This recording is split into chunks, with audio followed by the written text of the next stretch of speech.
નમસ્કાર દોસ્તો, સ્વાગત છે આપ સર્વનું તમારી પોતાની યુટ્યુબ ચેનલ એટલે કે ઓશન જ્ઞાન લાઈવ ઉપર. આજે આપણે ધોરણ 7ના હિન્દી વિષયનો પાઠ નંબર 3 કુત્તે કી વફાદારીનું સચોટ અને સંપૂર્ણ સોલ્યુશન એના અભ્યાસ અને સ્વાધ્યાયનું આજના આ વિડીયોની અંદર જોવાના છે. હવે શરૂ કરી એના પહેલા એક ખાસ વાત તમને કેવી છે મારા વાલીડા વિદ્યાર્થીઓ કે ધોરણ 7ના હિન્દી વિષયના દરેક પાઠના સ્વાધ્યાયના સોલ્યુશનના વિડીયોને પીડીએફ આપણી ચેનલ ઉપર મુકાઈ ચૂક્યા છે. લિંક તમને નીચે ડિસ્ક્રિપ્શન બોક્સની અંદર મળી જશે. બરાબર છે? તો જોઈ લેજો, ભૂલતા નહીં. તો ચાલો શરૂ કરીએ ધોરણ 7 વિષય હિન્દી પાઠ 3 કુત્તે કી વફાદારી અભ્યાસ અને સ્વાધ્યાયનું સચોટ સોલ્યુશન. એમાં સર્વપ્રથમ આપણે જોવાના છીએ મિત્રો અભ્યાસ. શું જોવાના છીએ? અભ્યાસ. એમાં આપ્યું છે કે નીચે દિए गए शब्दों का प्रयोग कहानी के जिस वाक्य में हुआ हो वह वाक्य पढ़िए. ચાલો તો અહીંયા પહેલું આપણને આપ્યું છે સમાધિ. બરાબર છે? તો સમાધિમાં આ રીતે વાક્ય છે, જો બંજારે ને ઉસ વફાદાર કુત્તે કા સમાધિ મંદિર बनवाया. ત્યાર પછી છે બંજારા. तो वाक्य आवश्य पुराने जमाने में व्यापार का सामान लाने ले जाने का काम बंजारे करते थे. चलो ત્યાર પછી છે वफादार. तो कुत्ता बड़ा वफादार था. शव. तो यहाँ आवश्य वह कुत्ते के शव को अपने गोदी में लेकर फूट फूट कर रोने लगा. ત્યાર પછી છે लुटेरा. तो अगर चोर लुटेरे पड़ाव की तरफ आते दिखाई देते थे तो कुत्ता भौंक भौंक कर उन्हें दूर भगा देता था. ચાલો ત્યાર પછી છે जमानत. तो यहाँ आवश्य जो तुम इसे ही जमानत के रूप में दे दो. तो तुम इसे ही जमानत के रूप में दे दो. ત્યાર પછી સાતમું છે सूद. मैं आपकी पूरी रकम सूद समेत 1 साल में ही चुका दूंगा. आठमूं गोद. वह कुत्ते के शव को अपनी गोद में लेकर फुट फुट कर रोने लगा. ત્યાર પછી પ્રશ્न नंबर 2 प्रश्नों के उत्तर दीजिए. એમાં પહેલું समाधि क्यों बनाई जाती है? तो जवाब आवश्य किसी विशिष्ट व्यक्ति या प्राणी की याद कायम रखने और उसके प्रति अपना प्रेम तथा सम्मान प्रकट करने के लिए उसकी समाधि बनाई जाती है. बीजू, आप इस कहानी को और कौन कौन से शीर्षक देना चाहोगे? तो मैं इस कहानी को निम्नलिखित शीर्षक देना चाहूंगा. जल्दबाजी का नतीजा, अब पछताए होत क्या जब चिड़िया चुग गई खेत, एक कुत्ते का समाधि मंदिर, लाखा बंजारा और उसका कुत्ता. ચાલો ત્યાર પછી છે ત્રીજું, कुत्ते को वफादार प्राणी क्यों कहा गया है? तो અહીંયા તમે જોઈ શકો છો કે સરસ મજાનો આપણને જે નિબંધ છે તે આપેલો છે. कुत्ता अपने मालिक के घर का भरोसेमंद चौकीदार है. कुत्ते के कारण चोर मालिक के घर में घुसने की हिम्मत नहीं करते. यदि चोर मालिक का सामान चुरा ले जा रहे हो तो कुत्ता उनका पीछा करता है. अगर चोरों ने कहीं सामान छिपाया होता तो कुत्ता मालिक को उस जगह तक ले जाता है और छिपाया हुआ सामान वापस दिला देता है. मालिक के लिए कुत्ता अपना जीवन तक कुर्बान कर देता है. अपने इन्हीं गुणों के कारण कुत्ते को वफादार प्राणी कहा गया है.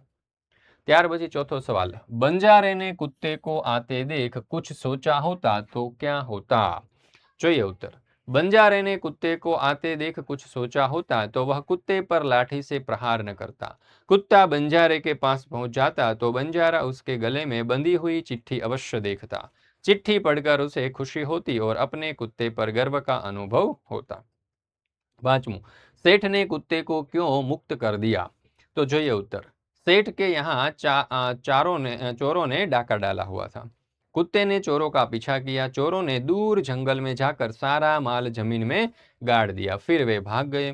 कुत्ता सेठ जी को जंगल में ले गया और भौंक भौंक कर वह जगह बताने लगा जहां चोरों ने माल गाड़ा था. थोड़ा खोदने पर ही चुराया गया सारा सामान मिल गया. सेठ जी की खुशी का पार न रहा. कुत्ते की वफादारी पर मुग्ध होकर सेठ जी ने उसे मुक्त कर दिया. ત્યાર પછી છે પ્રશ્ન નંબર 3. શબ્દો को शब्दकोश के क्रम में रखिए. सुंदर, वापस, वफादार, इसीलिए, आश्चर्य ने लुटेरा. तो जो आ रीते आवशे आश्चर्य, इसलिए, लुटेरा, वफादार, वापस અને सुंदर. चौथું, यदि आप होते तो क्या करते बताइए. कुत्ते को जमानत पर रखकर सेठ ने पैसे दिए. सेठ की जगह आप होते तो सेठ की जगह में होता तो मैं भी वही करता जो सेठ ने किया, क्योंकि रुपये उधार देने की यही रीति है. चलो ત્યાર પછી આગળ બીજો सवाल. लाखा ने कुत्ते को बेवफा समझकर लाठी का प्रहार किया. लाखा की जगह आप होते तो જોઈએ જવાબ. लाखा की जगह यदि मैं होता तो लाखा की तरह जल्दबाजी में कुत्ते पर प्रहार न करता।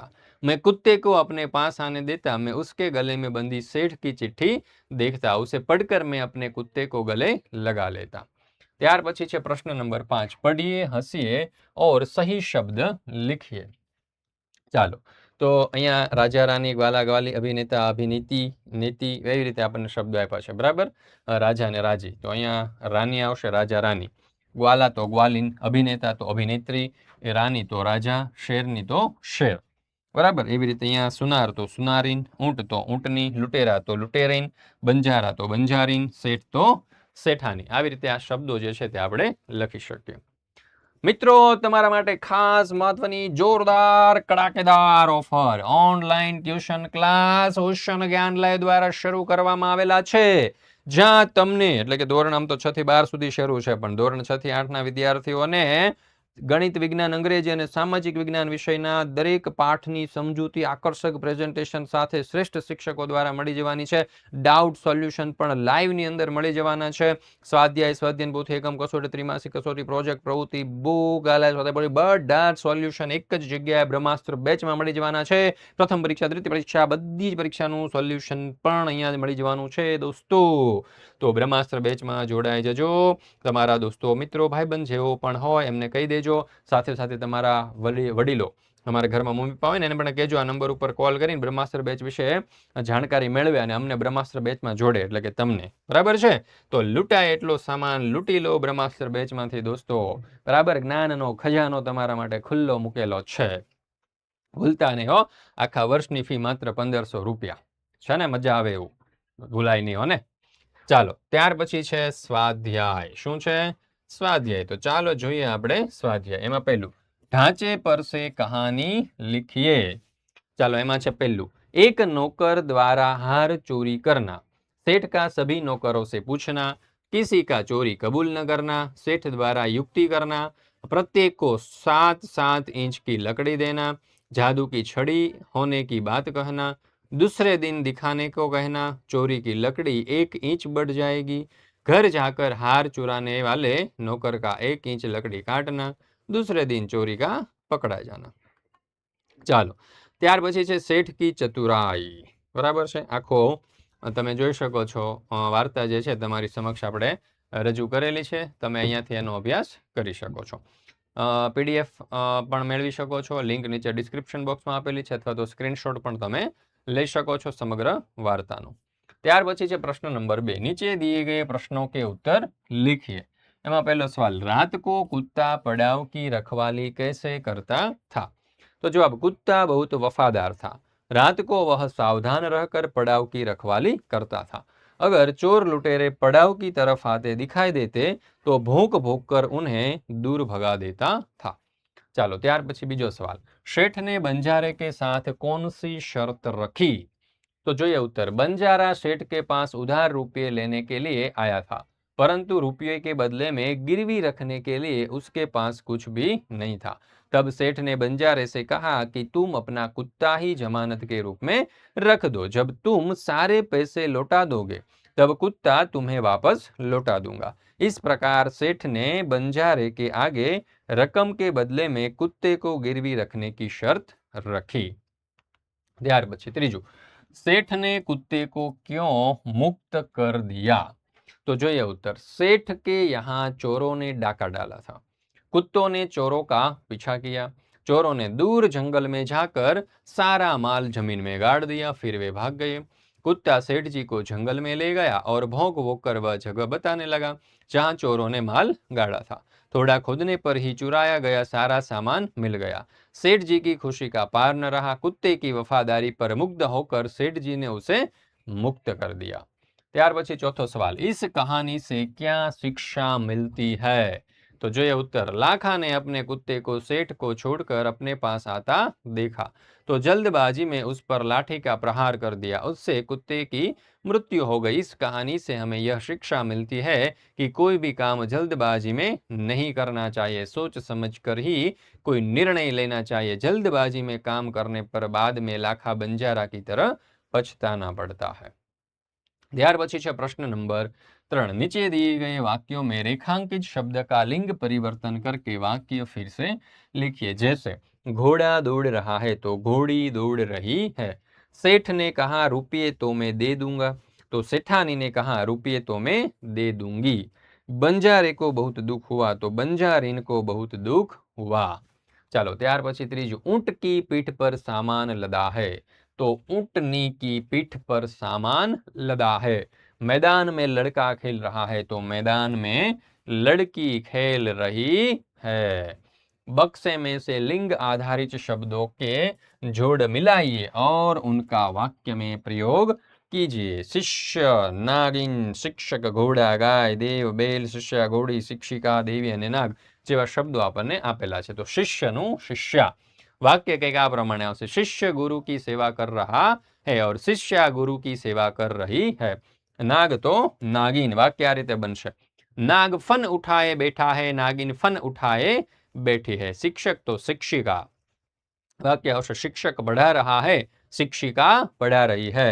ત્યાર પછી गाय तो बैल, गायનું वाक्य आवशे गाय दूध देती है અને બેલમાં આવશે બેल किसान का मित्र है। ત્યાર પછી છે देव અને देवी, तो देव प्रसन्न होकर वरदान देते हैं, देवी प्रसन्न होकर वरदान देती है। घोड़ा ने घोड़ी, तो महाराणा का घोड़ा बहुत वफादार था, सवार की रक्षा के लिए घोड़ी ने अपने प्राण दे दिए। ત્યાર પછી છે પ્રશ્ન નંબર 5, સંજ્ઞા પહેચાनिए, સૈનિક हमारे देश की रक्षा करता है। તો સૈનિક જે છે તે અહીંયા જાતિવાચક સંજ્ઞા થશે। કઈ થશે? જાતિવાચક સંજ્ઞા। બીજું, हमें देश की प्रगति के बारे में सोचना चाहिए, तो देश એ પણ અહીંયા જાતિવાચક સંજ્ઞા થશે। ગંગા भारत की पवित्र नदी है, तो नदी જે છે તે અહીંયા જાતિવાચક સંજ્ઞા થશે। ચાલો ત્યાર પછી મિત્રો આપણે અહીંયા આ ધોરણ 7નું હિન્દી વિષયનો પાઠ નંબર 3ના અભ્યાસ સ્વાધ્યાયનું જે સોલ્યુશન છે તે પૂર્ણ કરીએ છીએ। પણ ખાસ એક વાત યાદ રાખજો કે આપણી આ ચેનલ ઉપર ધોરણ 7ના હિન્દી વિષયના દરેક પાઠના અભ્યાસ અને સ્વાધ્યાયના વિડીયો અને પીડીએફ મુકાઈ ચૂક્યા છે। લિંક નીચે ડિસ્ક્રિપ્શન બોક્સમાં આપેલી છે। હવે મોડું ના કરતા ફટાફટ આ બધા જ વિડીયો જોઈ લેજો અને સાથે સાથે આપણી એપ્લિકેશન ઓશન જ્ઞાન લાઈવ ડાઉનલોડ કરી લેજો। ત્યાં બધી પીડીએફ પણ મુકાઈ ચૂકી છે અને બ્રહ્માસ્ત્ર બેચમાં જોડાઈ જાવ તો બધી જ વસ્તુ ફ્રીમાં મળી જાય દોસ્તો। તો બ્રહ્માસ્ત્ર બેચ જેવું બીજું કાંઈ નહીં, ફટાફટ જોડાવા માંડો અને તમારા દોસ્તો મિત્રો ભાઈબંધ બહેનપણી સખીઓને કહી દો એ પણ જોડાઈ જાય। રાહ ન જોવાય મારા વાલીડાઓ। જય હિન્દ, જય ભારત, જય જય ગરવી ગુજરાત।